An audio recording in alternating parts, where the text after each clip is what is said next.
Hello, I'm Colleen Holder and this is Let's Talk Tobago. Today we're in Blackrock and as the sign indicates, we're heading to Fort Bennett. It's one of the 6 forts on the island built to protect Tobago during war. This is the work of the Dutch dating as far back as the 1600s. But this fort takes its name from an English mercenary, Lieutenant Robert Bennett, who commanded a small group of Dutch settlers. We'll tell you more about Fort Bennett's history and other interesting facts right after we tell you what's happening in our stories this week. Island-wide consultations begin on Tobago's push to achieve internal self-governance. The Rockley Bay Research Project, taking advantage of one of the greatest educational, economic and tourism opportunities in the 21st century, and Nottinghill Carnival to get a taste of Tobago's culture.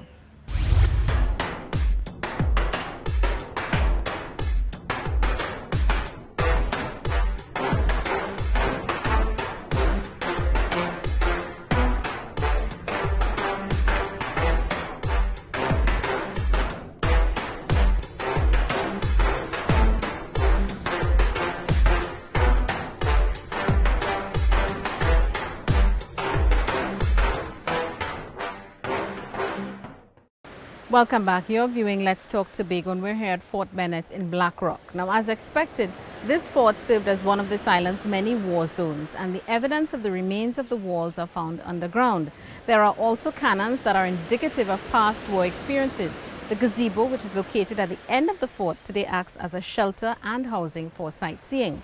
Now, the colonial masters clearly saw something in Tobago worth fighting for, and although most wars remain firmly in the past, what hasn't dimmed is the sense of ownership many Tobagonians feel. It's what continues to drive them to push for autonomy. Now, admittedly, this quest didn't start today, but the journey has been a long one, riddled with many starts and stops. This time, though, the tone is different. The major political parties are speaking with one voice on the issue, but they recognize that the involvement of ordinary people is necessary. That's why they want your feedback. Davia Chambers attended the first forum that kick-started this series of public meetings, and this is what happened.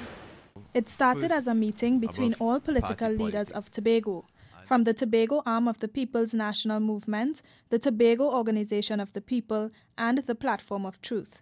But the issue of internal self-government is one that will affect all Tobagonians, so consultations have begun with the leaders of the political parties and various stakeholders across Tobago to hear their views on the matter before presenting all the issues in a final document to the central government. The discussions have started with representatives from the Tobago House of Assembly and others like Independent Senator Dr. Victor Wheeler. They focused on the wish list of Tobagonians coming out of the independent committee convened to respond to the central government's green paper. The commission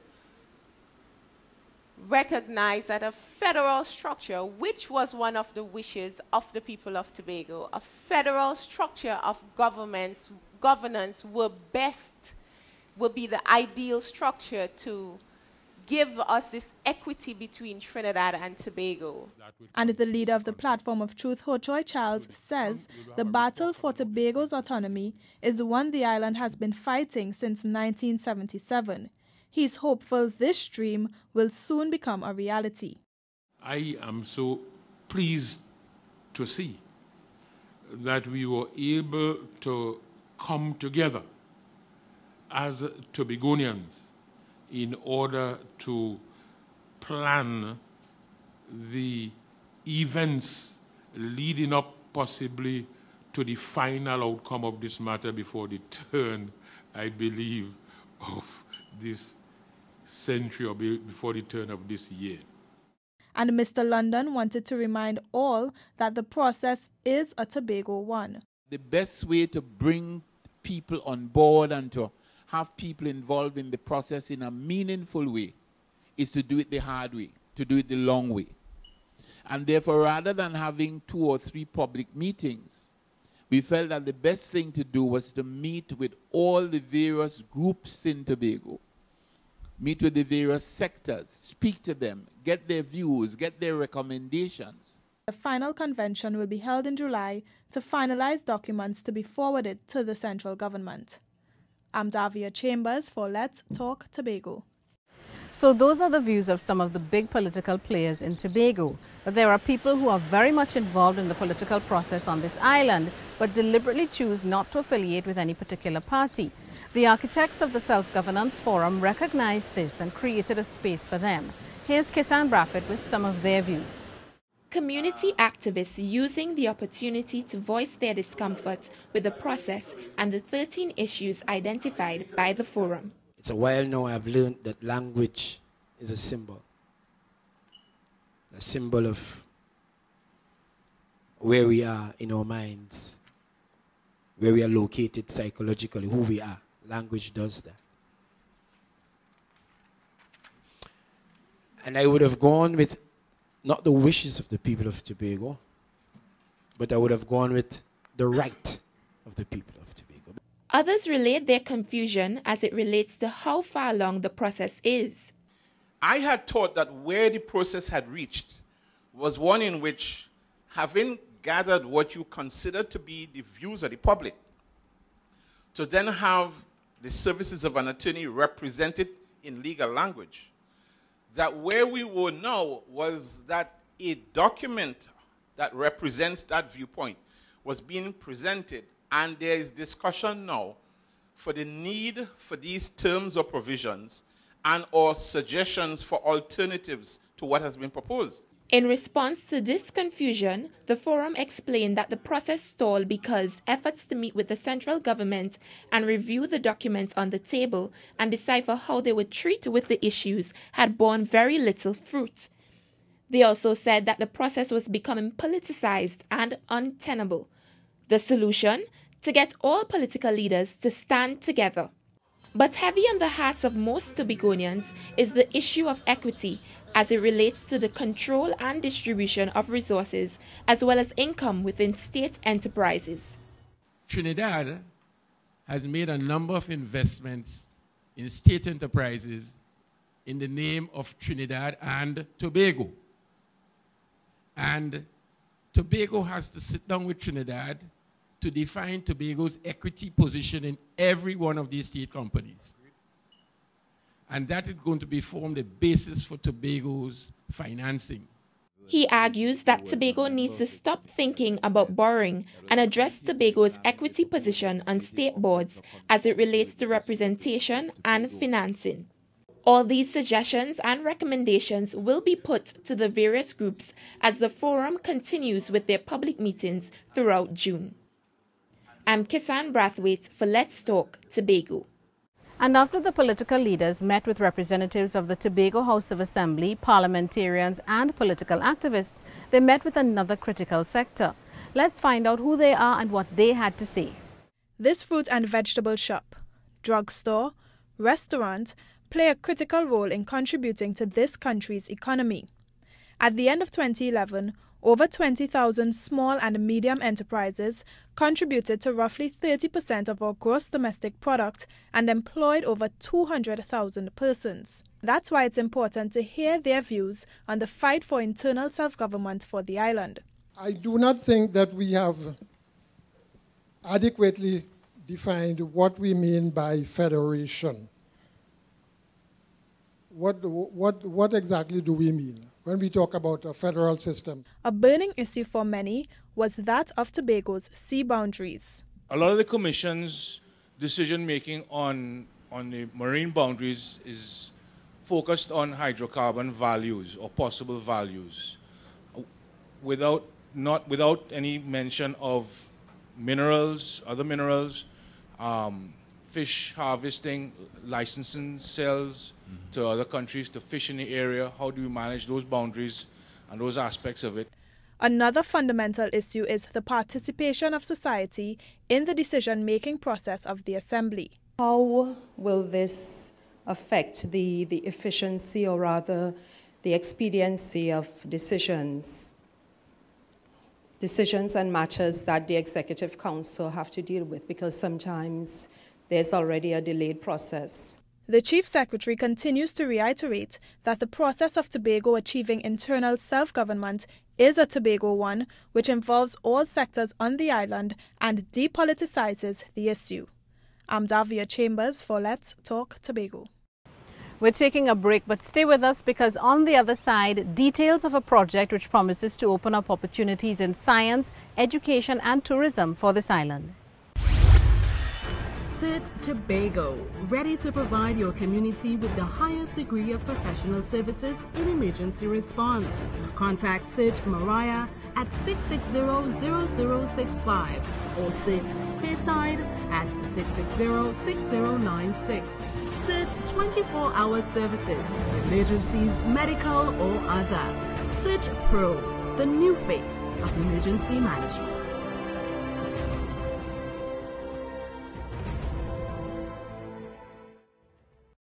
This is Let's Talk Tobago. Thanks for staying with us here in Black Rock. We're here at Fort Bennett, which served as a great lookout point to see approaching ships during the war era.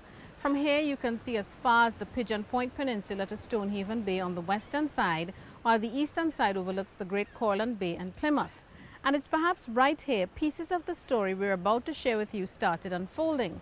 To the colonial powers, Tobago was a very strategic location, which is why the Dutch and the French fought for control of the island in 1677. Many of the ships used in that battle sank and were preserved because Tobago didn't permit treasure hunting in its territorial waters prior to independence. But a professor from the University of Connecticut understands the value of these shipwrecks. He says this makes Tobago a unique site, the one place in the world where there are more than one wrecks of the same period. And as Betty Ann Bigot tells us, each one of those ships tells a story.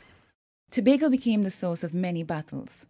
As a result of these battles, Tobago is very much in focus yet again.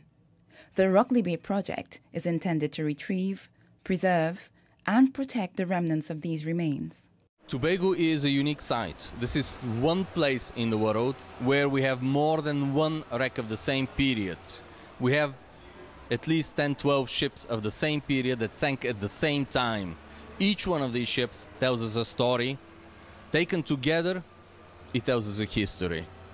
And this is unique. I can think of only 2 or 3 other sites around the world that can offer this. The Rockley Bay Project is made up of a team of professionals from universities abroad, a grant sponsor, the Tobago Emergency Services Agency, the Tobago House of Assembly, and a few local supporters who've made this project possible. My interest is in tree ring dating. That's looking at the age of timbers which we find in surviving in shipwrecks and where those timbers came from, where the trees were growing. That helps us to understand the age of shipwrecks and where those ships were originally built. The remains of these ships remain virtually untouched for over 300 years, protected under sediment until the expansion of the Scarborough Harbour. With the effect of ship propellers and dredging works, these artifacts have been churned up from its protective cover. Now, instead of studying these artifacts, there is an urgent need to recover them from underwater, as they run the risk of rapid deterioration. So, using at least 4 control point measurements to each point of these, we can gradually measure points, determine those points, and sort of map them in, and we begin to have a map of what the site looks like underwater. Our goal is not only to preserve the artifacts, but to create the knowledge and expertise, the local capacity, so that when we leave here, these artifacts are well cared for and that the artifacts can continue to be preserved as future shipwrecks are found. It's important to reach as many people as possible with information about this project, much more so the young students. Somewhere in Tobago right now, there's a young student who's going to be the very first conservator of this building. The Rockley Bay Project is generating a huge amount of interest for those interested in Tobago's history, its tourism, and its development into a place for educational learning. I am Betty Ann Bigot for Let's Talk Tobago. But the Rockley Bay Project is just one of the many ways our students can learn about this island's history. What if we told you that having lunch with the president is another unique educational opportunity? It gives them the unique opportunity to engage with him in a personal way. This interaction takes place on a monthly basis, but this time it was held right here in Tobago for some of our primary school boys and girls. It was a first-time experience for 20 primary school students. A day to remember, as not everyone gets this opportunity, to have lunch with a president. In this case, it was lunch with His Excellency Anthony Carmona at the President's house in Tobago. Very lucky and coming from a Pentecostal school, I feel very blessed to have this opportunity to come meet our President of Trinidad and Tobago. and I hope that I would enjoy it very much. I feel very happy and lucky. It's a very exciting experience. I'm so glad to be here. I wish somebody else could have. I wish other people could come with us.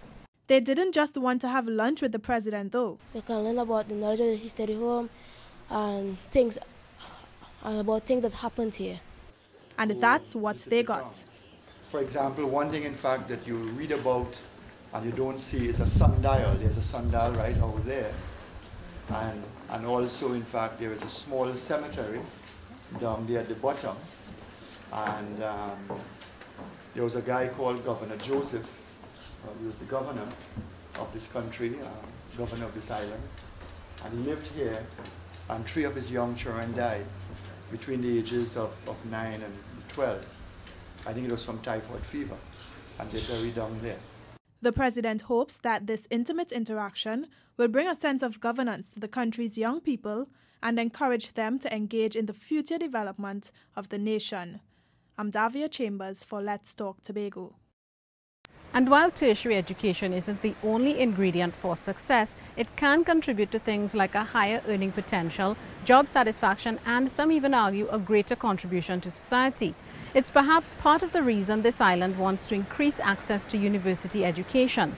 Over the years, the options have increased, but as Caroline Wallace tells us, there's an organization that's pushing for even more improvements.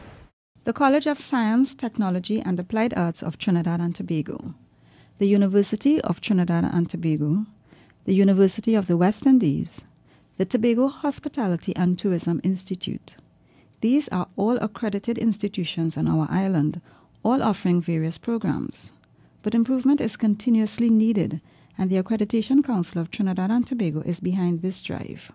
So as they celebrated their 10th anniversary, they didn't only focus on what they have achieved, but how higher education could be improved in Tobago. We understand that the tourism and hospitality sector is a big thing in Tobago because, you know, many of the people are involved, from tour guiders up to hoteliers and so on. So we are looking at aligning what is taking place in the delivery of higher education program. One of the problems, according to educator Lydia Jones, is the appropriate faculty for the courses being offered here. I quickly noticed that we had a very high attrition rate. And I couldn't understand why 100 and some people would come and register, and then within 2 weeks, we have 20 people left. But this is what she proposes as a possible solution, something that has worked for her. I started some staff, mandatory staff professional development, where we got into some andragogy, how to work with adults, how to teach adults, teaching methods, using different learning strategies. And so we did that. Every 2 weeks, the staff had to meet and we had to get into that. These meaningful interactions with faculty members have assisted with improving the quality of tertiary education in Tobago. Again, that will hopefully translate to a lower attrition rate on this island. I am Caroline Wallace for Let's Talk Tobago. It's time to take another break, but stay with us. On the other side, we'll tell you about plans to include Tobago in England's Nottinghill Carnival.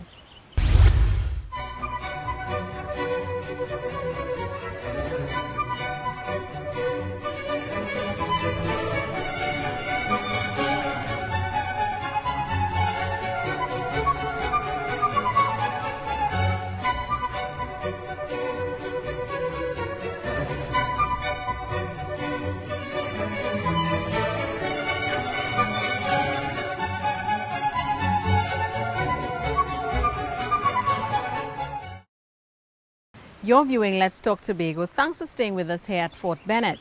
This fort is not just rich in history, but also in botany.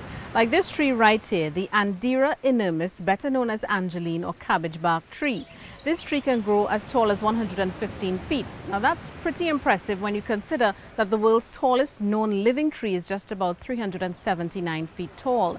This tree's bark also has medicinal properties and can be used to treat eczema or as a laxative. But before you start getting any ideas, you should know that it can be poisonous if used incorrectly. So please, let's leave the medicine to the experts. But here's something you can get involved in. It's history using the arts to tell the story. You can learn about this island's past and understand some of Tobago's cultural practices thanks to the Tobago Heritage Festival. The festival is not yet here, but this is what the organizers are promising. It is to Tobago what Carnival is to Trinidad.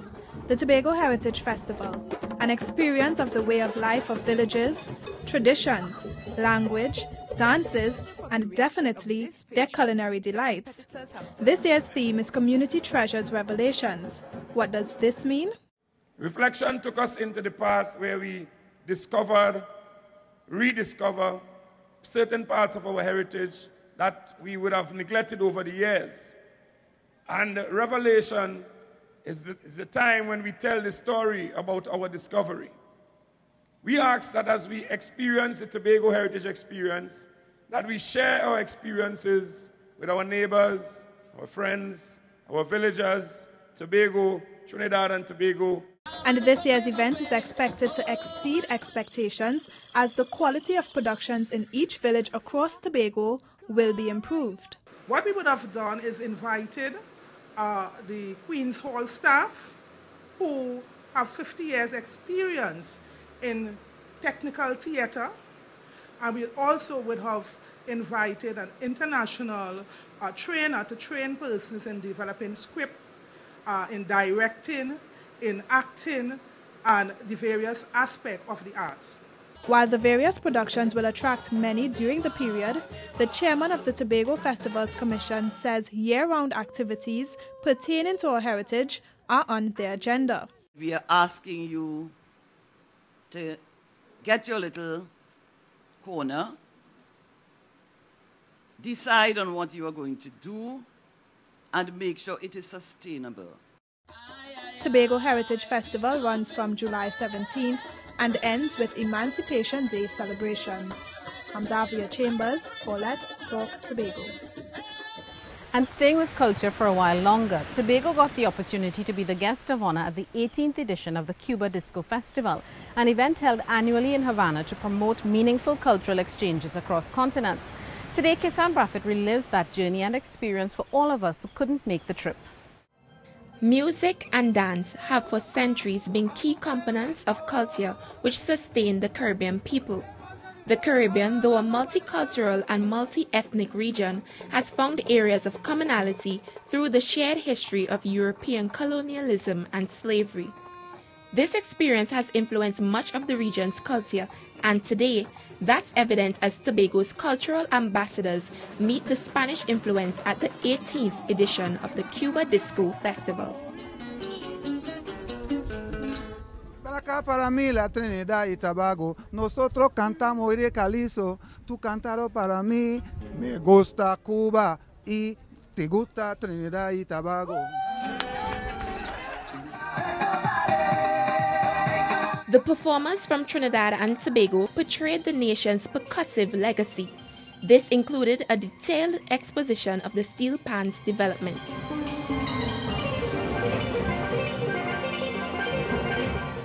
In an attempt to deepen the ties between the people of Cuba and Trinidad and Tobago, a full complement of steel pan instruments was presented to the Institute of Art in Cuba by the government of Trinidad and Tobago.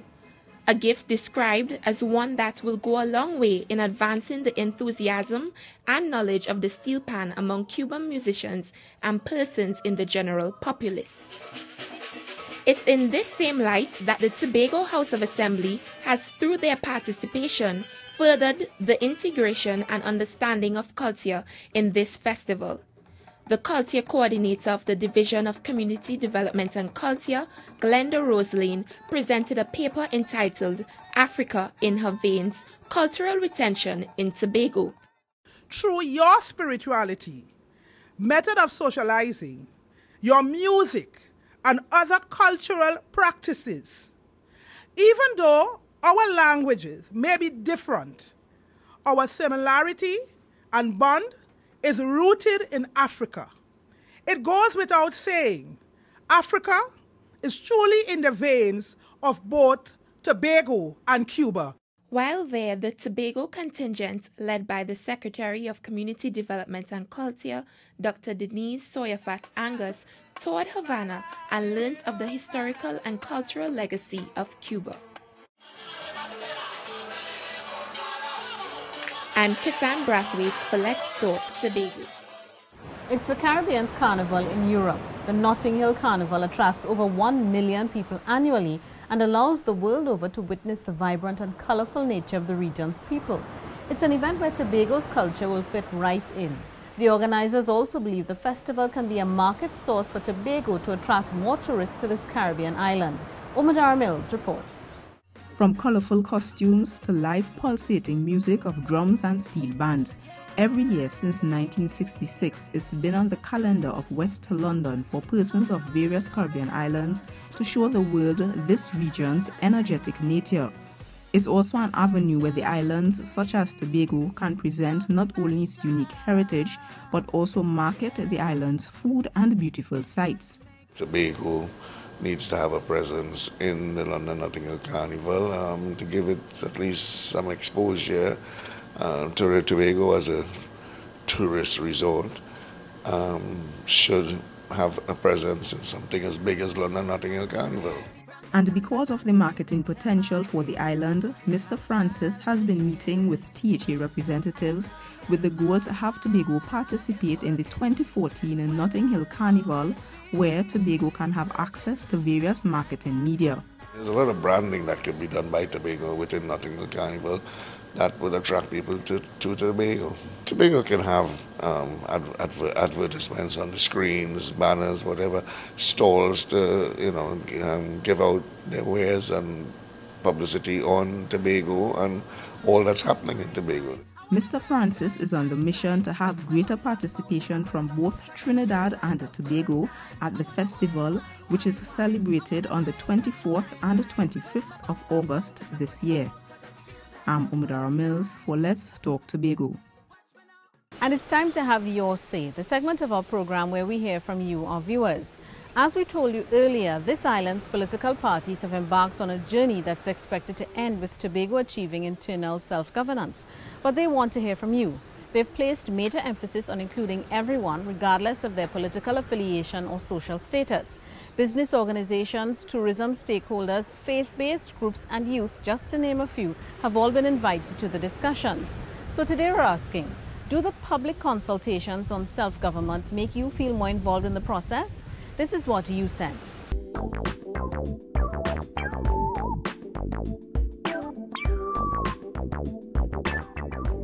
I think it's an excellent idea because the people is the government. People set the government in place. And meeting with the people should be happy because we have a say. They could actually maybe go to the media and advertise it some more and stuff like that so that young people like myself could actually participate in it. It would be more efficient and stuff like that for us. I think the process is good in terms of getting the voice of the people, but I think a big part of it should be the information. I think the people on the ground should be aware of what self-governance entails and the process to get there. They must consult with the public at large, get meetings, hear the views of the people, see how the majority, if the majority is more than the minority. They have to do that. Everybody has to be involved because in order for the process to run smoothly, it must involve the entire nation.